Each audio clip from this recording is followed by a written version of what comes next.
Baik, adik-adik semuanya, selamat dan sukses selalu buat kalian yang sudah belajar di kesempatan ini.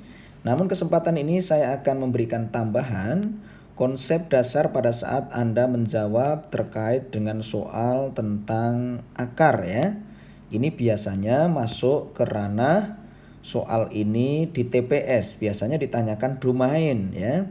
Ditanyakan terkait domain. Domain itu kalau menyangkut masalah akar, maka syaratnya jangan lupa di dalam akar harus lebih dari sama dengan 0 ya. Ini domainnya.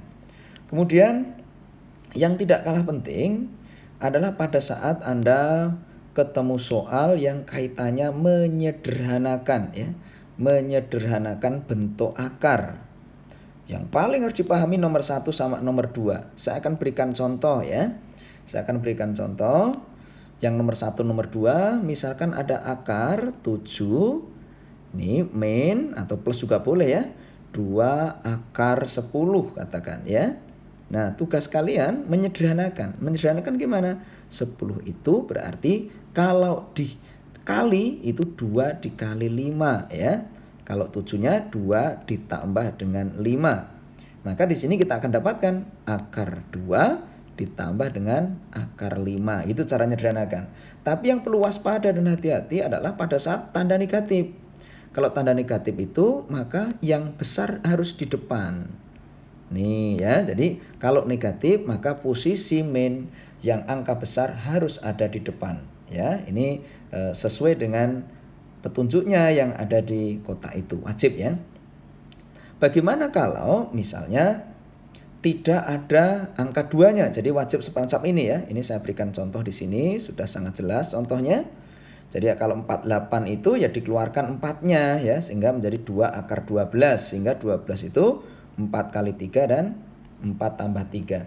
Tetapi pernah dikeluarkan di soal STIS, soalnya begini, akar 3 ditambah dengan akar 5. Nah ini harus dikeluarkan angka 2-nya. Bagaimana biar keluar angka 2-nya, biar ada angka 2 begitu? Maka angka yang di dalamnya harus dibagi dengan 4. Nah terus diapakan? Nah 5/4 itu kan sama artinya dengan 5/2 dikali setengah. Kan sama aja dengan 5/4. Sedangkan 3 sendiri itu juga artinya sama dengan 5/2 ditambah dengan setengah. Maka jadi 6/2 hasilnya 3. Maka didapatkan nilainya menjadi akar 5/2 ditambah dengan akar setengah. Ini konsepnya. Nah, di soal UGM seperti contoh yang kedua. Akar 18 ini di soal UGM didapatkan akar 8 min 15 min 2 akar 15. Maka kita tinggal ambil sini. 15-nya itu berarti didapat dari 1/5 dikali dengan 1/3. Karena 1/5 ditambah 1/3 nilainya 8/15. Karena ini bentuknya pengurangan, maka harus waspada. Pengurangan berarti yang besar di depan. Jadi 1/3 di depan, 1/5-nya di belakang. Sehingga jawaban di sini adalah jawaban yang B. Ini ya, hati-hati, perlu dipahami konsepnya. Sekarang bagaimana kalau yang masalah eksponen ya? Masalah eksponen itu hanya persoalan hanya masalah sifat-sifat saja. Saya kira nggak ada masalah untuk sifat eksponen. Yang perlu Anda latih adalah persamaannya. Saya akan berikan contoh persamaan yang pertama ya.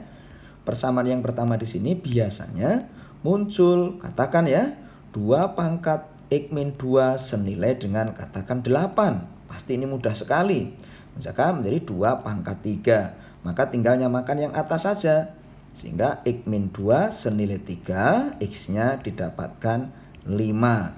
Itu soal yang sederhana. Nah sekarang untuk contoh yang kedua. Contoh yang kedua itu misalkan 2 pangkat X min 1 senilai dengan 3 pangkat X min 1. Yang bawah kan nggak sama ini. Maka tugas kalian hanya ngenolkan saja. Maka X-nya sama dengan 1. Nah di UTBK yang paling sering adalah yang nomor 3 itu. Bentuknya yang logaritma ya. Yang nomor 3 yang sering ya misalkan 2 pangkat X min 1 sama dengan 3. 3 kan artinya 3 pangkat 1. Maka itu artinya X min 1 senilai dengan 2 logaritma 3. Maka X-nya didapatlah 1 ditambah 2 logaritma 3. Ini yang perlu dipelajari ya. Jadi maka ingat-ingat kalau ada tulisan A pangkat X hasilnya B, itu maknanya bahwa X-nya itu adalah A logaritma B. Itu maksudnya semacam itu. Nah, terkait dengan persamaan yang saintek ya. Biasanya soal saintek mengenal fungsi-fungsi ini. Jadi fungsi ini pemahamannya ini ada 4 syarat ya. 4 syarat yang harus dipelajari. Jadi pertama nyamakan yang atas dulu, kemudian yang bawah itu dianggap 1, dianggap 0, dianggap min 1. Tapi harus memenuhi syarat ini. Coba saya akan berikan contoh konkretnya ya. Saya akan tambahi contoh konkretnya. Misalkan ada soal ya. Soalnya misalkan begini. X min 2 dipangkat katakan X kuadrat ditambah 1 senilai dengan X min 2 dipangkat dengan katakan 2X plus 3 atau plus 4 lah ya, misalkan plus 4 misalkan ya. Nah, sekarang kita pahami ini berarti yang bawah sudah sama. Maka langkah pertamanya adalah menyamakan yang atas.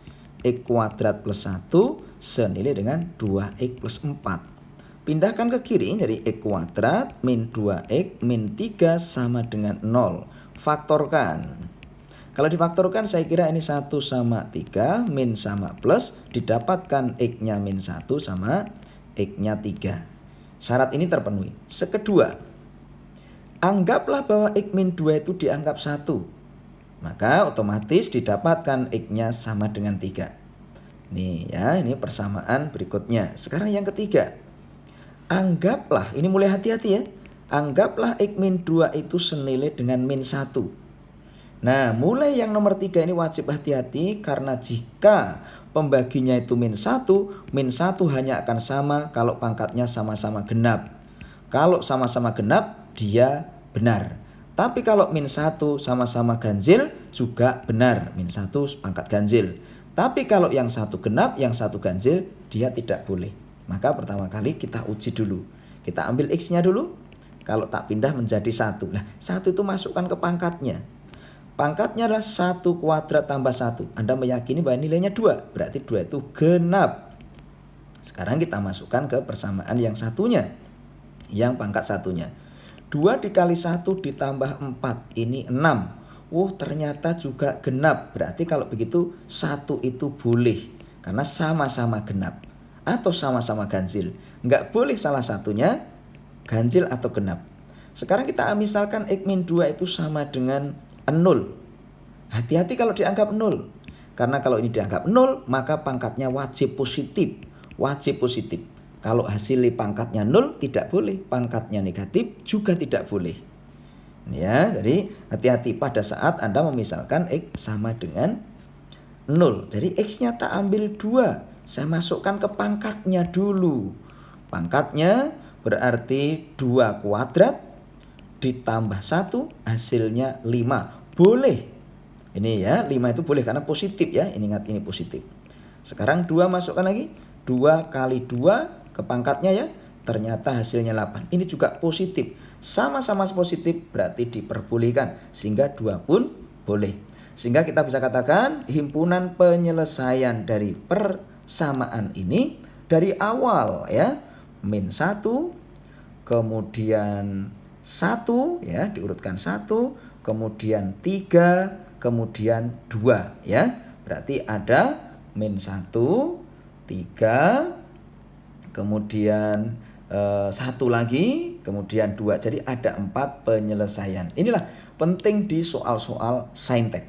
Baik, untuk selanjutnya saya akan kenalkan untuk eksponen yang penting untuk pemahaman konsep eksponen. Dan untuk selanjutnya saya akan bahas, saya kirimi dengan materi-materi yang lebih penting lagi.